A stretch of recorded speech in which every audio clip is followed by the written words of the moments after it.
Yo guys, welcome to a patch notes video. It sounds a bit off, I know. There's a lot of people making this type of content, and honestly my opinion is just a drop in the ocean. Still though, I think I'll make it a tradition that whenever there's an upcoming Aurora change, I'll give my 2 cents on it, and cover the most important changes coming from that given patch. Getting straight to the point, Aurora got nerfed. The nerfs aren't final, they might change on the patch day itself, but currently her E, the Weirding, got nerfed by 5 flat and 10% scaling damage. Well, actually no. I made this video and in the middle of recording I had actually changed some of the nerfs for Aurora. Initially, the changes were only the E was getting nerfed, but it was getting its flat damage reduced and scaling AP percentage. Luckily for us, now only the percentage is getting lowered. As you can tell, I'm happy that they reverted the flat damage change. So, to give you the summary of what my thoughts were for the first iteration of the nerf, I think the nerf was mostly fine, but we should have taken it one step at a time. Nerf the percentage first, and then if Aurora still overperforms, you can add the flat damage change afterwards. Literally what Riot Games decided to do right now. So for us, it should feel like Christmas. Not only did we get Hextech's chest back, but we also got a more tamed nerf as Aurora enthusiasts.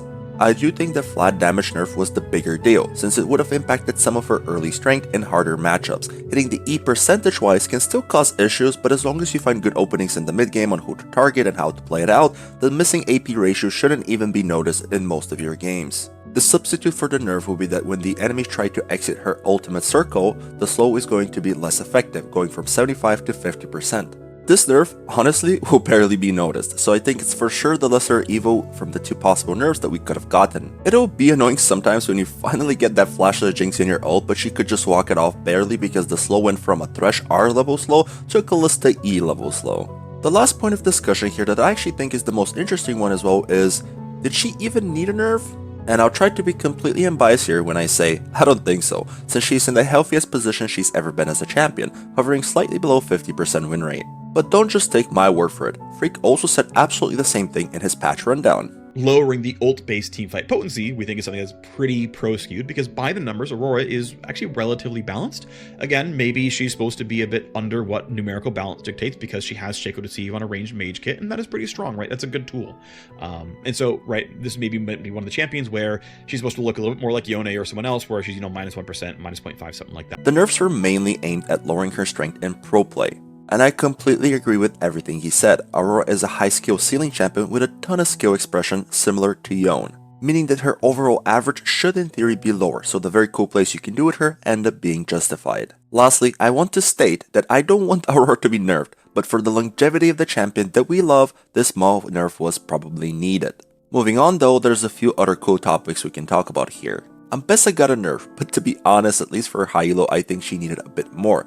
Maybe 1 to 2 extra seconds of cooldown on her Q at around rank 3, since that's when she starts being a menace in combination with her ult. I still think she shouldn't spike this hard this fast considering how much stronger she becomes later on when she reaches 2 items. Cho'Gath and Elise got okayish nerfs. I think the Cho'Gath one will for sure make him show up less in your games, but still maintain a solid pick rate. But there's an elephant in the room we need to address.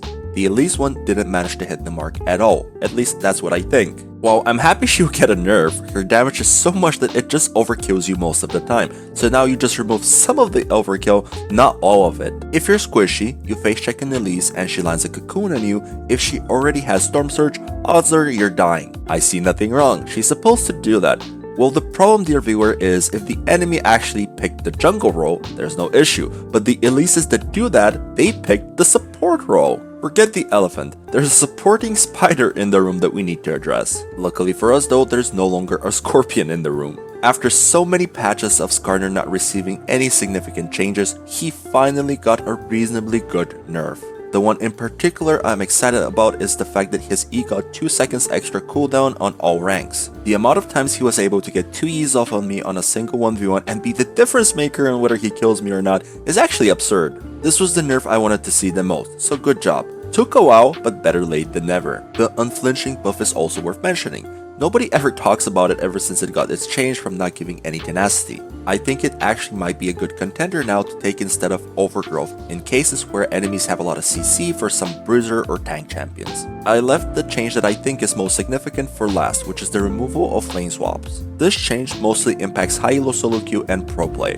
While I don't hate lane swaps directly, I think they're actually a valid way to add more strategy in the game.